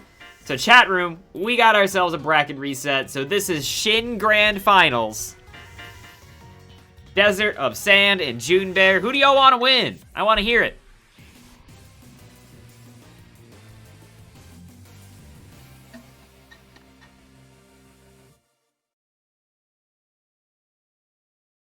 Definitely gonna be close. So yeah, I think the biggest thing that's really like destroying Junbear right now is just that also your overlay is flipped. The players need to be reversed, like the names. Oh, sorry. Yeah. No, not your fault. They switched sides. So, but I think the biggest thing is like Junbear should honestly meaty with 5A. Like please meaty with 5A. I don't know what they were meeting with, but like Desert of Sand is getting incredible mileage out of wake up non-reversal buttons with like 100 meter, and needs to really police these things. But an early grid break for Junbear. Is he gonna win? Yeah, okay, you do win the grid if you're empty, if the other person's broke. Yeah, if they're part of, yeah, nice DB. I think Junbear had a lot more success when they were on the ground pressing like dash C, 5C, and 6C to stop Desert of Sand's approaches. That's minus. Oh. I swear to God, when Desert of Sand does that move, it looks unblockable. Oh yeah, you can't dive kick that. That tornado is very good at stopping air buttons. Okay, veil off again. Oh, Desert of Sand went for a 3 BOS or 3 COS. Oh, there's no CS behind it, so it won't kill. Oh, not Okay. Junbear immediately spending. Yeah, they're cashing it in because the veil off is gonna run out soon. Yeah, I was about to just run off, right? 2B, no confirm though, was awkward. Nice 2C. Gets rewarded with Warp Ball and is in the corner. The next hit should end it here. J6B. No, the drop! He dropped it.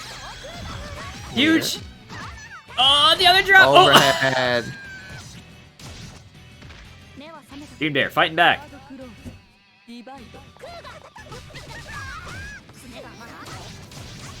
Wake up reversal again. Junbear just kept running. I think he was making the hard read on the backdash there. Yeah, he did. He called it out. Trades? Cool traded. Yeah, I think this is fine for Junbear. Junbear is finding more success like on the ground and just letting Desert of Sand whiff, jump C, and then punishing the landing with like 2C, which is completely fine. Whatever's working for you. Oh no, Lane 5B. I can hear Brandon from across New York City yelling Lane 5B sucks. I can see New York from outside my window. I can hear it. He's doing smoke signals. I can see him. Hey, Kuga's out. Wait. Oh. That was just a matter of time. Yeah, I think Desert of Sand was either trying to backdash out of that, which I think was a true block string, or was trying to CS a gap and just got hit, unfortunately.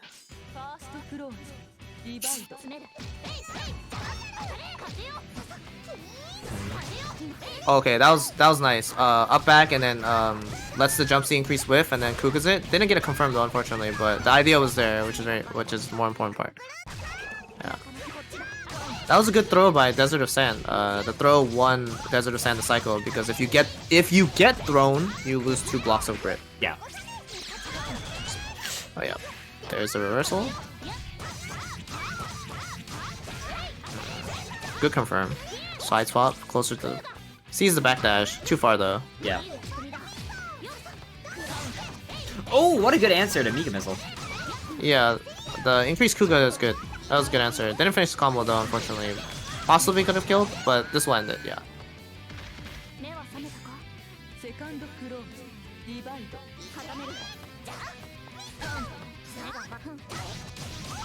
Yeah, Missile is quick-ish, and that is a cross-up.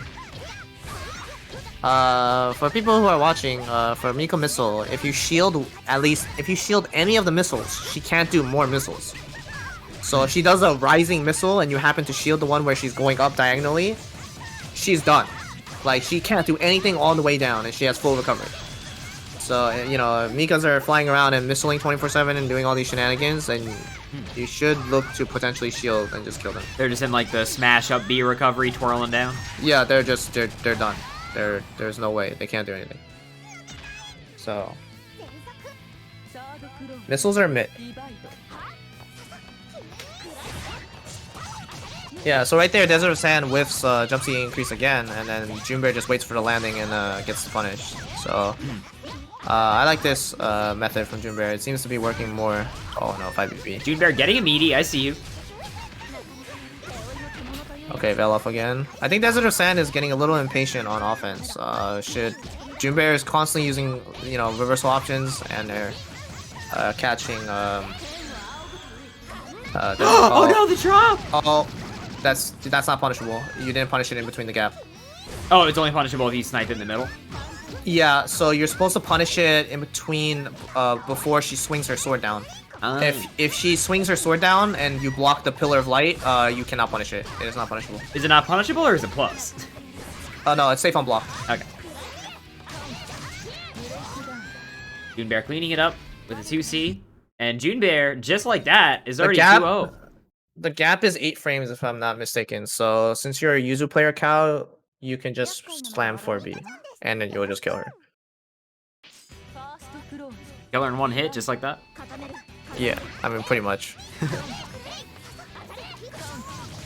Wow, mid-screen DP from Junbear? Running away?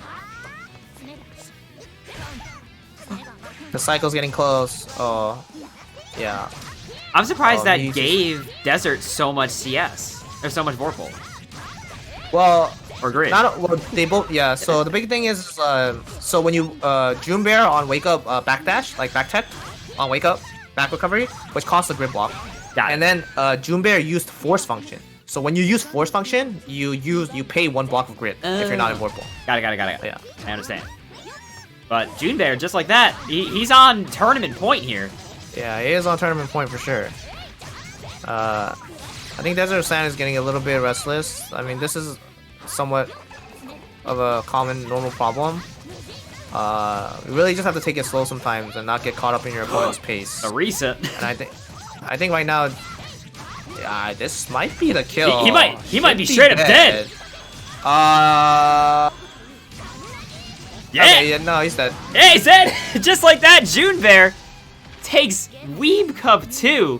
Boy, that was a fast one. Junbear just, after the reset, going straight 3-0 over Desert of Sand. Yeah, I thought that backdash was a drop as well, but they cleaned it up. I've never seen that CPO routing, but yeah, congratulations to Junbear. Congratulations to Junbear, the 2-time Weebcup champion. Also congrats to Desert and Cow, taking our 1st, 2nd, and 3rd here, respectively.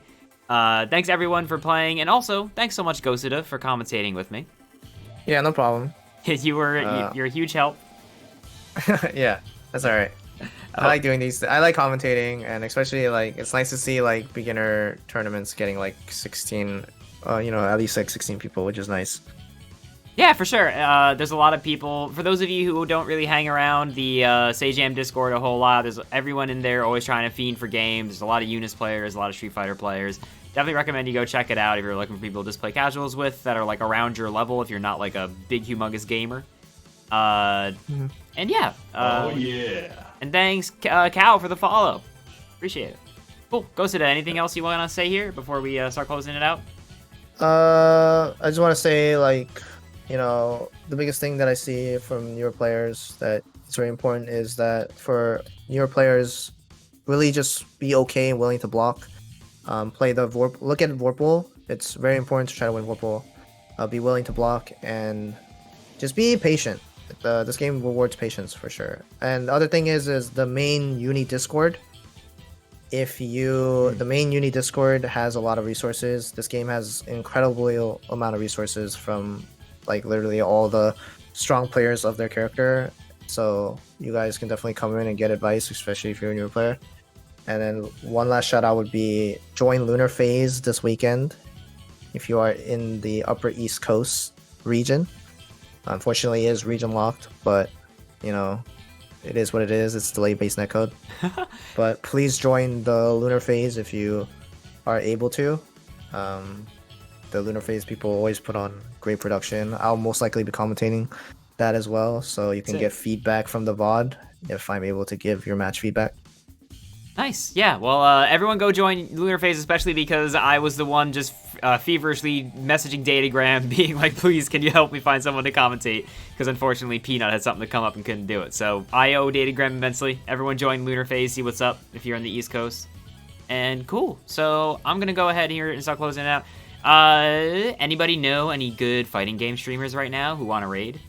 I'm looking. Not a lot of people are training Eunice.